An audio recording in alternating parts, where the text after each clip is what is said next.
আপনার ভিতরে আল্লাহর জন্য কান্না আসে না, সেজদায় কাঁদতে পারেন না, আল্লাহর দিকে চোখ তুলে, আসমানের দিকে চোখ তুলে তাকাতে লজ্জা লাগে, আপনার মনে হয় যে আমি এত পাপী কেমন করে তাকাবো। আপনি বুঝতে পারছেন আমার আমল নামা পাপে ভর্তি হয়ে যাচ্ছে। আপনার ভিতরের যে ইন্টারনাল যে হার্টটা ছিল এটা করাপ্টেড হয়ে গেছে, এবং তারা এটাই চেয়েছিল যে আপনার ভিতরের নূর যেন নষ্ট হয়ে যায়। আল্লাহ পাক কোরআনে বলেছেন, কদ আফলাহা মান যাক্কাহা, তারাই সফল যারা ভিতর থেকে পরিশুদ্ধ হয়েছে। ওয়া কদ খাবা মান দাসসাহা, সে ব্যক্তি ধ্বংস হয়ে গেছে যার অন্তরটা ধ্বংস হয়ে গেছে। আর এই প্রতিটা বিষয় দিয়ে তারা আপনার রূহটাকে নষ্ট করে দিয়েছে। দাজ্জালের অনুসারীরা আপনার রূহটাকে, আত্মাটাকে নষ্ট করে দিয়েছে।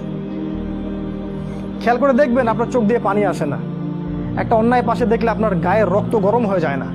উম্মার মানুষদেরকে যখন অন্যায়ভাবে হত্যা করা হচ্ছে আপনার ভিতরে কোনো ফিলিংস জাগে না। আপনি খেয়াল করে দেখবেন যে আপনি ঘন্টার পর ঘন্টা পর্নোগ্রাফি দেখছেন, জিনা দেখছেন, 3x দেখছেন, কিন্তু আপনার ভিতরে কোনো ফিলিংস কাজ করে না।